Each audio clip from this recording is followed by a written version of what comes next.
I'm finally done with Madoka's EXP grinding. I hope she's good. I didn't check her kit beforehand.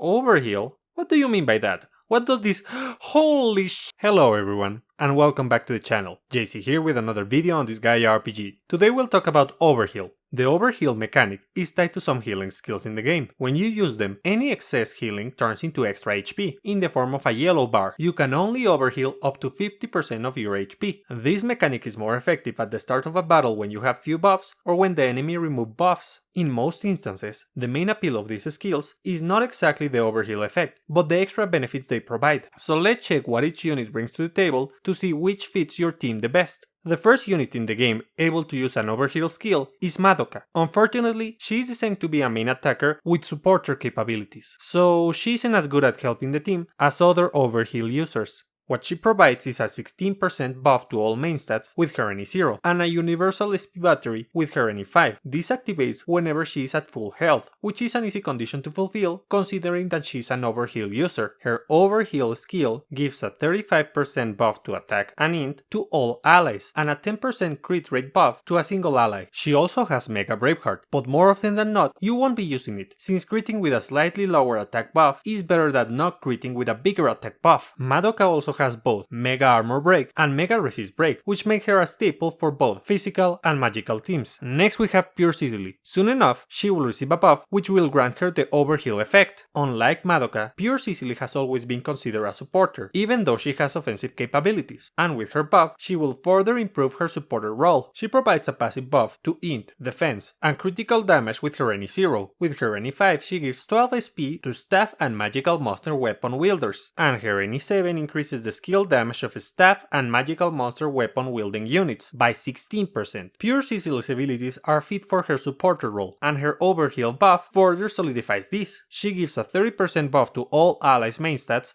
and overheals them. This skill has the added benefit of cleansing the ailments of one ally. Pure Sicily is the kind of overheal user you put in an int team, especially if you're facing an enemy which inflicts ailments like sleep, paralysis, or forget. Unlike Madoka, you may want to use a different skill with Pure Sicily once you reach the buff cap.